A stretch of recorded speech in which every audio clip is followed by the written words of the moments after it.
রাজ্যের মহিলাদের সার্বিক উন্নয়নের জন্য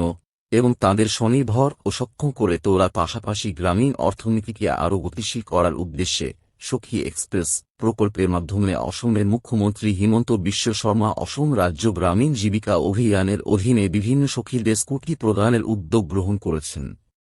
এই প্রকল্পের অংশ হিসেবে আজ নগাঁও বপ্রভা বিধানসভা কেন্দ্রের খাগড়িজান উন্নয়ন খণ্ডের অন্তর্গত ৯৫ জন সখীকে স্কুটি বিতরণ করেন নগাঁও বপ্রভা কেন্দ্রের বিধায়ক উপক শর্মা। এই উপলক্ষে আয়োজিত সভায় বিধায়ক উপক শর্মা বলেন, স্কুটি প্রাপ্তির মাধ্যমে সখীরা তাদের নিজ নিজ দায়িত্ব আরও কার্যকরভাবে পালন করতে সক্ষম হবেন। নগাঁও জেলা গ্রন্থাগার প্রেক্ষাগৃহে অনুষ্ঠিত স্কুটি বিতরণ অনুষ্ঠানে উপস্থিত ছিলেন জেলা পরিষদের কার্যনির্বাহী আধিকারিক মনোজ কুমার চিকাইয়া, জেলা পরিষদের সভানেত্রী গীতাঞ্জলি হাজরিকা, খাগড়িজান আঞ্চলিক পঞ্চায়েতের সভাপতি আনা বরা, খাগড়িজান উন্নয়ন খণ্ডের উন্নয়ন আধিকারিক কৃষ্ণকান্ত শইকিয়া, অসম রাজ্য গ্রামীণ জীবিকা অভিযানের নগাঁও জেলা প্ৰকল্প ব্যবস্থাপক শঙ্খ প্রভালো শাণ্ডিল্য সহ সংস্থার অন্যান্য কর্মকর্তা ও বহু সখী সদস্যা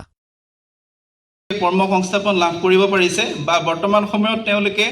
কি পৰ্যায়ত কাম কৰি আছে বা কেনে ধৰণৰ তেওঁলোকে সা সুবিধাখিনি লাভ কৰিছে সেইবোৰৰ পৰা অভিনন্দন জনাইছো। লগতে মই DDUGKY আঁচনিখনৰ জৰিয়তে দুটামান গুৰুত্বপূৰ্ণ কথা আপোনালোকৰ জ্ঞাতাৰ্থে জনাব বিচাৰিছো যে এই আঁচনিখন 2014 চনৰ পৰা আমাৰ কেন্দ্ৰীয় চৰকাৰৰ দ্বাৰা পৰিচালিত এখন আঁচনি, যাৰ জৰিয়তে আমি গাঁৱৰ যি আমি প্ৰশিক্ষণ প্ৰদান কৰোঁ।